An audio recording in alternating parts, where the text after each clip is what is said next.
ഈ സെഷനിൽ solar ബാറ്ററികളുടെ ഗ്രൂപ്പിങ്ങിനായി connecting വയറുകൾ എങ്ങനെ തയ്യാറാക്കാമെന്ന് പഠിക്കാം. സെഷൻ അവസാനിക്കുമ്പോൾ സോളാർ ബാറ്ററികൾ എന്താണെന്ന് മനസ്സിലാക്കാനും DC കേബിളുകൾ, ക്രിമ്പിംഗ് ടൂൾ, ലെഗ് കണക്ടറുകൾ, കട്ടിംഗ് പ്ലയർ, നൈഫ് എന്നിവ തിരിച്ചറിയാനും സോളാർ ബാറ്ററികളുടെ ഗ്രൂപ്പിങ്ങിനായി കണക്റ്റിംഗ് വയറുകൾ തയ്യാറാകുന്ന സ്റ്റെപ്പുകൾ നിർവഹിക്കാനും നിങ്ങൾക്ക് സാധിക്കും. സോളാർ പാനൽ ഉൽപ്പാദിപ്പിക്കുന്ന ഇലക്ട്രിക് എനർജി സ്റ്റോർ ചെയ്തു വയ്ക്കാൻ സോളാർ പവർ സിസ്റ്റത്തിൽ ഉപയോഗിക്കുന്ന ഉപകരണമാണ് സോളാർ ബാറ്ററികൾ. ഇത്തരത്തിൽ സ്റ്റോർ ചെയ്യുന്ന എനർജി ഇലക്ട്രിസിറ്റി ഉപയോഗിച്ചുള്ള പ്രവർത്തനങ്ങൾക്കായി വിനിയോഗിക്കുന്നു. രാത്രികാലങ്ങളിലും വൈദ്യുതി ക്ഷാമം നേരിടുന്ന സമയത്തും മേഘാവൃതമായി സോളാർ പാനലിന് വൈദ്യുതി ഉൽപ്പാദിപ്പിക്കാൻ കഴിയാത്ത സമയങ്ങളിലും ഇവ ഉപയോഗിക്കപ്പെടുന്നു. ഫോട്ടോവോൾട്ടായിക് അറേ ഉൽപ്പാദിപ്പിക്കുന്ന എനർജി സ്റ്റോർ ചെയ്തു വെക്കുക, ഇലക്ട്രിക്കൽ ലോഡുകൾക്ക് ആവശ്യമായി വരുമ്പോൾ ഇവ വിതരണം ചെയ്യുക, ഇലക്ട്രിക് ലോഡുകളുടെ വോൾട്ടേജ് സ്റ്റേബിളായി നിലനിർത്തുക, പെട്ടെന്നുള്ള എനർജി വേരിയേഷൻ കൺട്രോൾ ചെയ്യുക, ഇലക്ട്രിക്കൽ ലോഡുകളിലേക്കോ വീട്ടുപകരണങ്ങളിലേക്കോ സർജ് കറണ്ട് വിതരണം ചെയ്യുക എന്നിവയാണ് PV സിസ്റ്റത്തിന്റെ ബാറ്ററികളുടെ ധർമ്മങ്ങൾ.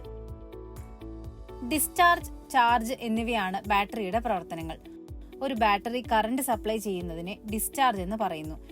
ഡിസ്ചാർജ് കറണ്ട് അല്ലെങ്കിൽ റേറ്റ് എന്നിവയിലാണ് ഇത് അളക്കുന്നത്. ബാറ്ററി കറണ്ട് സ്ഥിരീകരിക്കുന്ന പ്രവർത്തനമാണ് ചാർജിംഗ്. ചാർജ് കറണ്ട് അല്ലെങ്കിൽ റേറ്റ് എന്നിവയിലാണ് ഇത് അളക്കുന്നത്. ഈ സിസ്റ്റത്തിൽ ഉപയോഗിക്കുന്ന DC കേബിളുകൾ അല്ലെങ്കിൽ സോളാർ വയറുകൾ കോപ്പർ അല്ലെങ്കിൽ അലുമിനിയം എന്നിവയിലാണ് നിർമ്മിച്ചിരിക്കുന്നത്. റിലയബിൾ കണക്ടിവിറ്റി നൽകുന്ന ഈ മെറ്റീരിയലുകൾക്ക് സോളാർ പാനലുകളിൽ നിന്ന് വീട്ടിലേക്ക് ഇലക്ട്രിസിറ്റി ട്രാൻസ്ഫർ ചെയ്യാനുള്ള കഴിവുമുണ്ട്. 4mm DC കേബിളിനുള്ളിൽ സ്ഥിതി ചെയ്യുന്ന ഓരോ വയറും ഒരു കണ്ടക്ടറായി പ്രവർത്തിക്കുന്നവയാണ്. അതുകൊണ്ട് തന്നെ കേബിൾ അത്തരത്തിലുള്ള ഒന്നിലധികം കണ്ടക്ടറുകളെ ഉൾക്കൊള്ളുന്നുണ്ട്. ഒരു ബോൾട്ട് സ്റ്റഡ് ഹോൾ കണക്ഷനും വയർ ക്രിമ്പ് കണക്ഷനും തമ്മിൽ കണക്ട് ചെയ്യുന്ന ഒരു ഇലക്ട്രിക്കൽ കണക്ടറാണ് ലഗ്. ഒരു ലഗ് കണക്ടർ തിരഞ്ഞെടുക്കുമ്പോൾ മെക്കാനിക്കൽ, ഇലക്ട്രിക്കൽ റിക്വയർമെന്റുകൾ പരിഗണിക്കേണ്ടതും പ്രധാനമാണ്. ഫാക്ടറുകൾ: വ്യത്യസ്ത തരം ടോങ്ങുകൾ, അതായത് റെക്ടാങ്കുലർ, റിംഗ്, സ്പേഡ് മുതലായവ. മെക്കാനിക്കൽ സൈസ്, അതായത് തിരഞ്ഞെടുത്ത കേബിളിനുള്ള ടോങ്ങിന്റെ സൈസും തിക്നെസ്സും ഹോളിന്റെ സൈസും. കറണ്ട് കാരിയിങ് കപ്പാസിറ്റി ഉൾപ്പെടെയുള്ള ഇലക്ട്രിക്കൽ കൺസിഡറേഷനുകൾ ചില മെക്കാനിക്കൽ ഡയമെൻഷനുകളായി നിർണയിച്ചേക്കാം. ലെഗിനും ലെഗ് ബേസ് മെറ്റീരിയലിനുമുള്ള ഇലക്ട്രിക്കൽ മെക്കാനിക്കൽ റിക്വയർമെന്റുകൾ തീരുമാനിക്കുന്നതിന് കേബിൾ മെറ്റീരിയൽ സഹായിക്കും. കൂടാതെ കുറഞ്ഞ ടോങ് സൈസും ബാരൽ സൈസും നിർണയിക്കുന്നത് കണക്ഷന് ഏത് സ്ഥലം തിരഞ്ഞെടുക്കുന്നു എന്നതിനെ ആശ്രയിച്ചിരിക്കുന്നു. കോപ്പർ, ബ്രാസ് എന്നിവയാണ് സാധാരണയായി ബേസ് മെറ്റീരിയലായി ഉപയോഗിക്കാറുള്ളത്. നിക്കൽ, അലുമിനിയം, സ്റ്റീൽ എന്നിവയും വളരെ കുറഞ്ഞ തോതിൽ ഉപയോഗിച്ചു വരുന്നു. റെക്ടാങ്കിൾ റിംഗ്, സ്പെഡ്, ഫ്ലേഞ്ച്ഡ് സ്പെഡ് ലഗുകൾ എന്നിവയാണ് സാധാരണയായി ഉപയോഗിക്കുന്ന ചില ലഗ് കണക്ടറുകൾ. കേബിളുകളുടെ അഗ്രഭാഗങ്ങൾ ലഗുകൾ ഉപയോഗിച്ച് അവസാനിപ്പിക്കാൻ സാധിക്കും. സാധാരണയായി സോളിഡ് റിംഗ് പ്രോസസ്സിലൂടെയോ കംപ്രഷൻ അല്ലെങ്കിൽ ക്രിമ്പ് ഫിറ്റിംഗ് പോലുള്ള മെക്കാനിക്കൽ മാർഗങ്ങളിലൂടെയോ ആണ് ഇത് ചെയ്യാറുള്ളത്. ക്രിമ്പ് കംപ്രഷൻ ഫിറ്റിംഗിൽ ഇൻസുലേറ്റ് ചെയ്ത മൾട്ടി സ്റ്റാൻഡേർഡ് കേബിളിന്റെ അറ്റത്ത് റിംഗ് ടങ്ഡ് ടെർമിനൽ കംപ്രസ് ചെയ്യണം. ഈ പ്രോസസ്സിനെ ക്രിമ്പിംഗ് എന്നും വിളിക്കുന്നു. ടൂളിനെ ക്രിമ്പിംഗ് പ്ലയർ അല്ലെങ്കിൽ ക്രിമ്പിംഗ് ടൂൾ എന്നും വിളിക്കുന്നു. കംപ്രഷൻ ടൈപ്പ് കണക്ടറുകൾ കണ്ടക്ടറിന് ചുറ്റുമുള്ള കണക്ടറുകൾ കംപ്രസ് ചെയ്ത് പ്രഷർ അപ്ലൈ ചെയ്യുന്നതും അത് നിലനിർത്തുകയും ചെയ്യുന്നു. ഹാൻഡിലുകൾ ഞെക്കിക്കൊണ്ടാണ് ക്രിമ്പ് ടൂൾ പ്രവർത്തിപ്പിക്കുന്നത്. ടൂളിന്റെ അഗ്രം ഒരുമിച്ച് നീങ്ങി കേബിളുകളെ ക്രിമ്പ് ചെയ്ത് ഫിറ്റ് ചെയ്യുന്നു. ലഗിന് അനുയോജ്യമായ ക്രിമ്പിംഗ് ടൂൾ ഉപയോഗിക്കുന്നതിലൂടെ ഇത് വളരെ കൃത്യമായി ക്രിമ്പ് ചെയ്യാൻ സാധിക്കും. ശരിയായി ക്രിമ്പ് ചെയ്ത ലഗിന്റെ മുകൾ ഭാഗം കേബിളുമായി മികച്ച രീതിയിൽ ചേർന്നിരിക്കും. ഇതിലൂടെ കണ്ടക്ടറിനെ സുരക്ഷിതമായി കണക്ട് ചെയ്യാനും സാധിക്കും. ടെർമിനലിന് വളരെ ആഴത്തിലുള്ള ഒരു ക്രിമ്പ് ഉണ്ടെങ്കിൽ ജോയിന്റിന്റെ സ്ട്രെങ്ത് കുറയും. വളരെ ആഴം കുറഞ്ഞ ഒരു ക്രിമ്പ് ഇലക്ട്രിക്കൽ കോണ്ടാക്റ്റിന് പ്രതിരോധവും ഉണ്ടാക്കും.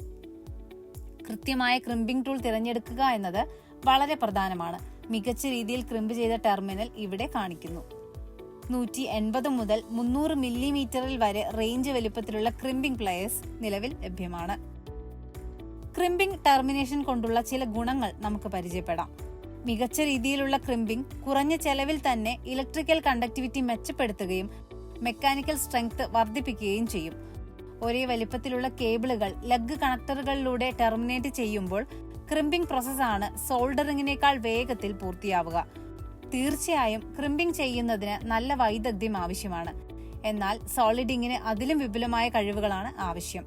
കണ്ടക്ടറിൽ ഉണ്ടാക്കുന്ന ഉയർന്ന ഹീറ്റ് ഒരു പക്ഷേ സോൾഡർ ബന്ധം ഉരുക്കി കളഞ്ഞേക്കാം. അത് ഒരു ഓപ്പൺ സർക്യൂട്ടിന് കാരണമാകും. എന്നാൽ ക്രിംബ്ഡ് കണക്ഷൻ അത്ര എളുപ്പത്തിൽ ഡിസ്കണക്ട് ചെയ്യാൻ കഴിയില്ല. കേബിളുകളും വയറുകളും മുറിക്കാനും അതിന്റെ പ്ലാസ്റ്റിക് ഇൻസുലേഷൻ കളയാനും വയർ സർഫേസ് വൃത്തിയാക്കാനുമാണ് ഇലക്ട്രീഷ്യന്റെ നൈഫ് ഉപയോഗിക്കുന്നത്. നൈഫിൽ ഉപയോഗിക്കുന്ന ഏറ്റവും വലിയ ബ്ലേഡിന്റെ വലുപ്പത്തിനനുസരിച്ചാണ് അതിന്റെ അളവ് കണക്കാക്കുന്നത്. ഉദാഹരണത്തിന് 50 mm, 70 mm തുടങ്ങിയവ.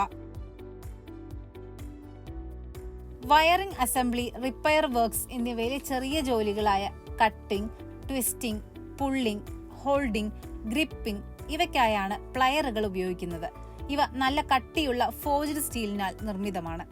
ഇൻസുലേറ്റഡ് ഗ്രിപ്പോട് കൂടിയ ഇവ ഇലക്ട്രിക്കൽ വർക്കുകൾക്കായി ഉപയോഗിക്കുന്നു. നോൺ ഇൻസുലേറ്റഡ് ആയ പ്ലയറുകളും നിലവിൽ ലഭ്യമാണ്. ലൈവ് ലൈനുകളിലുള്ള ജോലികൾക്ക് ഇൻസുലേറ്റഡ് പ്ലയറുകളാണ് ഉപയോഗിക്കാറുള്ളത്. Flat nose plier BIS 3552, long nose plier അല്ലെങ്കിൽ സൈസ് കട്ടർ BIS 5658 ഉള്ള snipping nose plier, side cutting plier അല്ലെങ്കിൽ diagonal cutting plier BIS 4378, round nose plier എന്നിങ്ങനെ വ്യത്യസ്ത വേരിയന്റുകളിൽ പ്ലയറുകൾ ലഭ്യമാണ്. പ്ലയറുകൾ കൃത്യമായി ശ്രദ്ധിക്കുകയും ഉചിതമായി മെയിൻറ്റെയിൻ ചെയ്യുകയും ചെയ്യേണ്ടത് പ്രധാനമാണ്. പ്ലയറുകൾ ചുറ്റികയ്ക്ക് പകരമായി ഉപയോഗിക്കുന്നില്ലെന്നും വലിപ്പമുള്ള കോപ്പർ, അലുമിനിയം വയറുകളും കട്ടിയുള്ള അയൺ കമ്പികളും കട്ട് ചെയ്യാനോ ഉപയോഗിക്കുന്നില്ലെന്നും ഉറപ്പാക്കുക. പ്ലയർ ഉപയോഗിക്കുമ്പോൾ ഹാൻഡ് ഗ്രിപ്പുകളുടെ ഇൻസുലേഷനും ഹാൻഡുകളുടെ ജോയിന്റുകളുടെ ഭാഗങ്ങളിൽ ലൂബ്രിക്കേറ്റ് ചെയ്യുകയും അവ കേടുവരാതെ സൂക്ഷിക്കുകയും ചെയ്യുക. സോളാർ ബാറ്ററികൾ ഗ്രൂപ്പ് ചെയ്യുന്നതിന് കണക്റ്റിംഗ് വയറുകൾ തയ്യാറാക്കുന്ന പ്രൊസീജിയർ പരിശോധിക്കാം.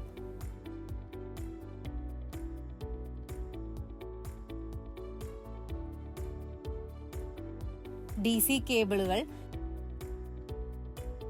കേബിളുകളുടെ അതേ വലിപ്പത്തിലുള്ള കണക്ടറുകൾ ഓർ ലഗുകൾ, crimping tool, cutting plier, knife തുടങ്ങിയ സോളാർ ബാറ്ററികൾ ഗ്രൂപ്പ് ചെയ്യുന്നതിനായി കണക്റ്റിംഗ് വയറുകൾ തയ്യാറാക്കാൻ ആവശ്യമായ ടൂളുകളും എക്യുപ്മെന്റും നിങ്ങളുടെ കയ്യിലുണ്ടെന്ന് ഉറപ്പാക്കുക.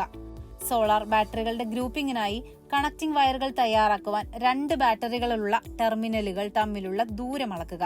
ഇതിനുശേഷം ആവശ്യമുള്ള നീളത്തിൽ DC കേബിളുകൾ മുറിക്കുക. നൈഫ് ഉപയോഗിച്ച് അറ്റത്തുള്ള സ്ലീവ് മുറിക്കുക.